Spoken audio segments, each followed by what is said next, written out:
पता नहीं मेरे दिमाग को भी क्या हो गया था। फुटप्रिंट्स विदाउट फीट का एगो चैप्टर छोड़ के अगला चैप्टर में बढ़ गए थे।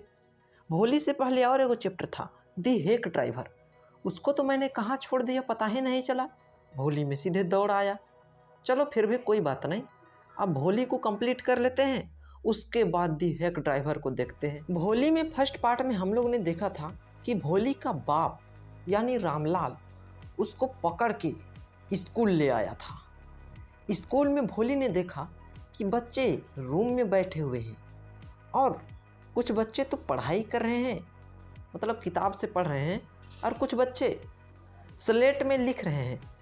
देखो यार, ब्लैक बोर्ड में तो हमारे मास्टर लिखते हैं, लेकिन बच्चा लोग को लिखने के लिए ना छोटा वाला ब्लैक बोर्ड बनाया हुआ रहता है, एकदम छोटा सा, तो उसी को स्लेट बोलते हैं। तो उसके पापा ने भोली को उसके हेडमिस्ट्रेस के हाथ में थमा दी और अपने निकल पड़ा। भोली को वो टीचर क्लास के कोना में बैठा दी, बोली कि आज से तुम यहीं क्लास में बैठना, और भोली चुपचाप वो कोना में बैठ गई। जब टीचर क्लास में आके पढ़ा रहे थे तो भोली को पढ़ाई कुछ समझ ही नहीं आ रहा था। अरे भैया, उसको तो पता ही नहीं कि स्कूल क्या चीज़ को कहते हैं, क्योंकि पहली बार स्कूल आई थी, तब उसको पढ़ाई का मतलब भी क्या समझ में आएगा। उसको पता नहीं क्या क्या पढ़ा रही है, वो बस दीवार में लगा हुआ फोटो सबको देख रही है। वहाँ वो देखती है कि एगो घोड़ा भूरा कलर का है, और वो घोड़ा सेम वैसा ही दिख रहा है जैसा तहसीलदार का घोड़ा था। उसी घोड़ा में बैठ के तहसीलदार आया था इस स्कूल का उद्घाटन करने के लिए। उसके बाद उसने एगो काला कलर का बकरी देखी, वो बकरी अपने पड़ोसन के बकरी जैसा दिख रही थी। वहाँ एक गाय का फोटो भी लगा हुआ था, जो कि भोली का गाय लक्ष्मी जैसा था। उसके बाद उसने एक हरे कलर का तोता को देखी, और वो तोता सेम वैसा ही दिख रहा था जैसे वो आम के बगीचे में एगो तोता को देखी थी। फिर अचानक उसकी नज़र बगल में खड़ा टीचर पर जाती है। वो देखती है कि टीचर उसको देख रही है और मुस्कुरा रही है। मुझे तो अचंभा लग रहा है कि टीचर उसको देख के मुस्कुरा काहे रही है। अगर हम लोग क्लास पीरियड में 1 सेकंड में खिड़की के बाहर नज़र डालते थे तो टीचर दूसरे सोचने लगता था, और फिर पूरा क्लास में मजाक उड़ जाता था। कुछ भी कहो, इसको टीचर बहुत बढ़िया मिली है। टीचर आती है, मुस्कुराते हुए बोलती है, बेटा तेरा क्या नाम है? भोली बहुत मुश्किल से बोल पाती है, भो भो भो भो भो भो, इतना बोलती है और फिर रोने लग जाती है। उसके बाद वो ज़मीन में अपना हाथ को कुछ इस प्रकार से रख के और फिर सिर को इसके ऊपर रख के सो जाती है, और फिर सुसकते रहती है। पूरे क्लास के लोग उस पर हंस रहे थे, उसको बहुत बुरा लग रहा था। यार, कोई कमज़ोर आदमी को इस प्रकार से नहीं करना चाहिए। हम बोल नहीं पा रही है तो उसका मजाक नहीं उड़ाना चाहिए। दिन भर वो सुसक सुसक कर रोती रही। जब स्कूल छुट्टी हुआ तो क्लास के सब लोग क्लास से घर चले गए, लेकिन वो वहीं पर सुसक सुसक कर रोती रही। उसके बाद टीचर की एंट्री आती है। क्या सोच रहे हो, टीचर डंडा पकड़ के आएगा या फिर भोली को क्लास से बिना निकाले क्लास को बंद कर देगा? जो भी हो, कहानी में अपने पता चलेगा। टीचर आती है और बोलती है, भोली उठ जाओ। भोली के पूरे ज़िंदगी भर में आज तक कोई भी उसको इतना प्यार से नहीं बुलाया था। ये आवाज़ भोली के दिल को छू जाता है और वो उठती है और अपने टीचर की ओर देखती है।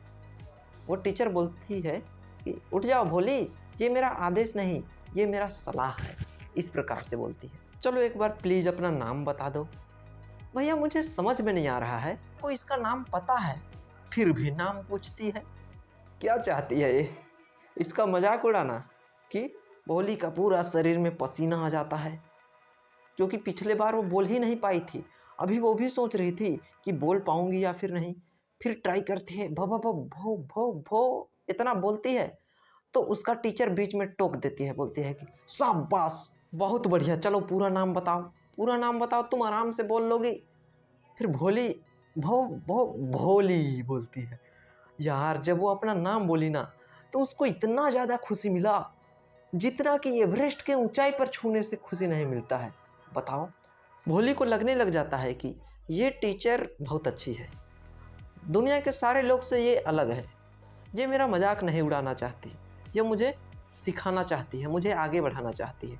उसके बाद उसका टीचर उसको सलाह देती है कि तुम इतना डरती काहे हो, बोलने में मत डरो, आराम से बोलो, जैसे सब कोई बोलते हैं ना वैसा तुम भी बोल पाओगी। भोली अपने टीचर की ओर देखती है, ऐसा देखती है कि क्या आप सच बोल रहे हैं? बोलती तो नहीं है लेकिन उसका एक्सप्रेशन से पता चलता है। तो फिर उसका टीचर बोलती है, हाँ बस तुम डेली स्कूल आया करो, स्कूल आओगी ना डेली, आओगी ना डेली, कह के उसका टीचर पूछती है। तो वो सिर हिलाती है, हाँ कहने के लिए ऐसा हिलाते हैं ना सिर। उसके बाद उसका टीचर बोलती है, सिर मत हिलाओ, मुंह से बोलो ये यश। हाँ मतलब भले बोलने में थोड़ा तकलीफ हो रहा था, दिक्कत हो रहा था, लेकिन बोल तो पा रहे थे ना यार। फिर वो टीचर भोली को एक किताब देती है, उसमें कलरफुल बड़े बड़े चित्र बने हुए थे और चित्र के बगल में लेटर लिखे हुए थे काले अक्षर से, काला अक्षर भैंस बराबर। बोलती है, उसका टीचर बोलती है कि 1 महीना में ये किताब को पढ़ के ख़त्म करो, उसके बाद मैं तुम्हें एक बड़ा वाला किताब दूंगी। भैया बच्चा को अगर ठगना है ना तो बस बड़ा वाला का नाम ले लेना, बड़ा वाला एप्पल दूंगा, बड़ा वाला किताब दूंगा। वो बहुत खुश हो जाता है। उसकी टीचर उसको मोटिवेट करते हुए बोलती है कि अगर तुम डेली स्कूल आओगी तो तुम्हारे गांव के जितने भी लोग हैं सबसे तुम ज़्यादा सीख जाओगी और आराम से फ्लुएंटली बोल पाओगी बिना हिचकिचाहट के, और तब कोई तुम्हारा मजाक नहीं उड़ाएगा, सब कोई तुम्हें सुनेंगे, तुम्हारा तारीफ करेंगे। अभी सब कोई हंसते हैं ना, उस समय सब कोई ध्यान से सुनेंगे। चलो अब तुम घर जाओ, कल जल्दी स्कूल आ जाना। काहे कि आज भोली थोड़ा सा लेट से स्कूल गई थी, पढ़ाई शुरू हो चुका था। अब भोली को ऐसा लगने लगा कि गांव का सारा मंदिर का घंटी बजने शुरू हो गया है और जितना भी पेड़ है सब में लाल रंग का फूल फूल गया है, बड़ा बड़ा लाल रंग का। और उसका दिल में एक नया उम्मीद जाग चुका है और यही उम्मीद से वो डेली स्कूल जाती और अपना मेहनत जारी रखती। समय बीतता गया, समय बीतता गया। उसका जो छोटा गांव था वो एक छोटा टाउन में बदल गया। पहले गांव में कुछ सिनेमा उनेमा नहीं था, सिनेमा भी आ गया, मिल भी आ गया, कॉटन गिनिंग मिल, रेलवे भी आ गया। जो प्राइमरी स्कूल था हाई स्कूल बन चुका था। यार 1 से 8 क्लास तक का जो स्कूल रहता है उसको प्राइमरी स्कूल कहते हैं, 9-10 मिडिल स्कूल और फिर उसके ऊपर हाई स्कूल। एक रात भोली का माए बाप आपस में बात कर रहे थे, धीरे धीरे बात कर रहे थे। भोली का बाप बोलता है कि दिसंबर का प्रपोजल आया है, क्या हम उसको एक्सेप्ट कर ले? ये प्रपोजल मतलब शादी करने के लिए इच्छा। दिसंबर भोली से शादी करने के लिए इच्छा जाहिर किया है, क्या हम उसे हाँ कह देना चाहिए? ऐसा कह के भोली का पिता उसके माँ से पूछ रहा है। तो उसकी माँ बोलती है, अरे बिल्कुल कर दो, ये भोली तो कितनी किस्मत वाली निकली कि दिसंबर जैसा उसको पति मिलने वाला है। दिसंबर के पास क्या नहीं है, एक बड़ा दुकान है, कितना बड़ा घर है, और मैंने सुना है कि उसका बैंक में हजारों रुपया है। और क्या चाहिए, इतना सारा चीज़ है, साथ में वो कुछ दहेज भी नहीं मांग रहा है। तब ये तो सोने पे सुहागा हो गया। लेकिन उसके पिता बोलते हैं कि लेकिन उसका उम्र भी तो बहुत ज़्यादा हो गया है, वो मेरे उम्र का है, उसके बच्चे भी बड़े बड़े हो चुके हैं, उतना बूढ़ा आदमी जगह हमारा छोटी सी बच्ची को देना सही रहेगा? भोली की माँ बोलती है कि 45-50 साल कोई ज़्यादा उम्र नहीं है। क्या बोली? ज़्यादा उम्र नहीं है?